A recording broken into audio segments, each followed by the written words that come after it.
નમસ્કાર પેન્શનર મિત્રો, સ્વાગત છે આપનું આપણી આ યુટ્યુબ ચેનલ ન્યૂઝ વિથ ભાવેશમાં। તો આજની તારીખ એટલે કે 11/5/2025 તો પેન્શનરો અને સરકારી કર્મચારીઓ માટે સારા સમાચાર આવ્યા છે, તેની આજે આપણે વાત કરશું। તો ડીએ વધારો 2025 કેન્દ્રીય કર્મચારીઓ માટે મોટા સમાચાર। તો હકીકતમાં સરકાર 8મા પગાર પંચ પહેલાં મોંઘવારી ભથ્થામાં થોડી રકમનો વધારો કરીને તમને આંચકો આપી શકે છે। તો આ અપડેટ સંબંધિત સંપૂર્ણ માહિતી જાણવા માટે આ વિડીયો તમે અંત સુધી જોઈ લેજો। અને વિડીયો શરૂ કરતાં પહેલાં આપને બધાને એક દિલથી નમ્ર વિનંતી કે જો હજી સુધી તમે આપણી આ ચેનલ સબસ્ક્રાઈબ ન કરી હોય તો આવી જ માહિતીઓ મેળવવા માટે આપણી આ ચેનલને અત્યારે સબસ્ક્રાઈબ કરી લેજો। તો સરકાર 8મા પગાર પંચ પહેલાં મોંઘવારી ભથ્થામાં થોડો વધારો આપીને આંચકો આપી શકે છે। તો અગાઉ માર્ચમાં 3થી 4% વધારો થવાની ધારણા હતી, પરંતુ મીડિયા રિપોર્ટ્સ અનુસાર ફક્ત 2% વધારો થવાની શક્યતા છે। તો આ સરકારી કર્મચારીઓ માટે નિરાશાજનક હોઈ શકે છે મિત્રો। તો મિત્રો, હવે આગામી જ્યારે વધારો થવાનો છે ડીએમાં, તો જુલાઈમાં 3થી 4% વધારો થવાની ધારણા છે। તો હવે ફક્ત 2% અથવા તો તેનાથી ઓછો વધારો થવાની શક્યતા છે। તો આ સરકારી કર્મચારીઓ માટે નિરાશાજનક હોઈ શકે છે મિત્રો। તો વાત કરીએ તો ડીએ વધારો, તો મોંઘવારી ભથ્થામાં આ વધારો વર્ષમાં 2 વાર એટલે કે જાન્યુઆરી અને જુલાઈમાં થાય છે। તો ફુગાવાના દર અનુસાર કેન્દ્ર સરકારના કર્મચારીઓના પગારમાં ડીએમાં 2% વધારો થવાની ધારણા છે। આ સાથે મોંઘવારી ભથ્થું 53થી વધીને 55% થઈ જશે। જોકે આ અંગે અંતિમ નિર્ણય વડાપ્રધાન નરેન્દ્ર મોદીની અધ્યક્ષતામાં મળનારી કેબિનેટ બેઠકમાં લેવાશે। તો અગાઉ ઓક્ટોબર 2024માં 3%ના વધારા પછી મોંઘવારી ભથ્થું 53% થઈ ગયું હતું, જે 1 જુલાઈ 2024થી અમલમાં આવ્યું હતું। તો પેન્શનરોને પણ મોંઘવારી રાહતમાં સમાન વધારો થશે મિત્રો।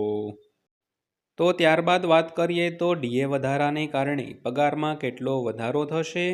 જો મોંઘવારી ભથ્થામાં 2%નો વધારો થાય છે તો 18,000 રૂપિયાના મૂળ પગારવાળા કર્મચારીઓના પગારમાં દર મહિને 360 રૂપિયાનો વધારો થશે। જો કોઈ કર્મચારીઓનો કુલ પગાર 30,000 રૂપિયા છે અને તેનો મૂળ પગાર 18,000 રૂપિયા છે, તો હાલમાં તેને 53% ડીએ એટલે કે 9,540 રૂપિયા મળે છે, પરંતુ 2%ના વધારા પછી તેમને દર મહિને 9,900 રૂપિયા મળશે, જે 360 રૂપિયા વધુ હશે।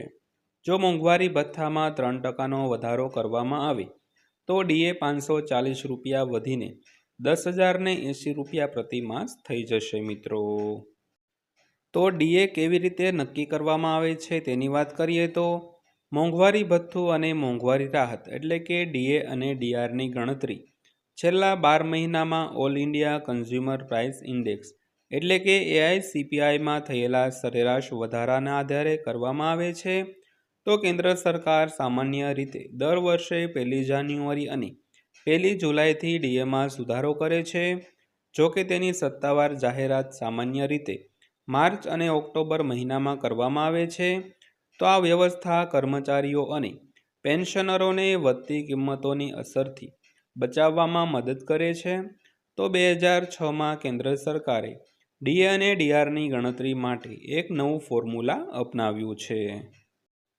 તો ડીએ ટકાવારી ગણતરી માટેનું સૂત્ર જોઈએ તો મોંઘવારી ભથ્થું ટકાવારી બરાબર છેલ્લા 12 મહિના માટે ઓલ ઇન્ડિયા કન્ઝ્યુમર પ્રાઇસ ઇન્ડેક્સની સરેરાશ -115.76 ભાગ્યા 115.76 ગુણ્યા 100।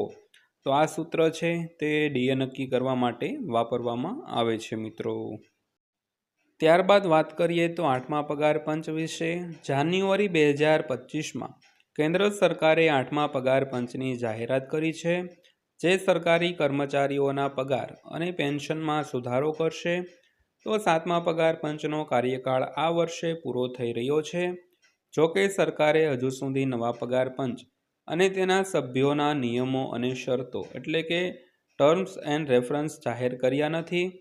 તો 8મા પગાર પંચનો અમલ 2026માં થશે, કારણ કે 7મા પગાર પંચનો કાર્યકાળ 31 ડિસેમ્બર 2025ના રોજ સમાપ્ત થવા જઈ રહ્યો છે મિત્રો. તો મિત્રો આ હતી આજની માહિતી પસંદ આવી હોય તો વિડીયોને એક લાઈક આપી દેજો મિત્રો.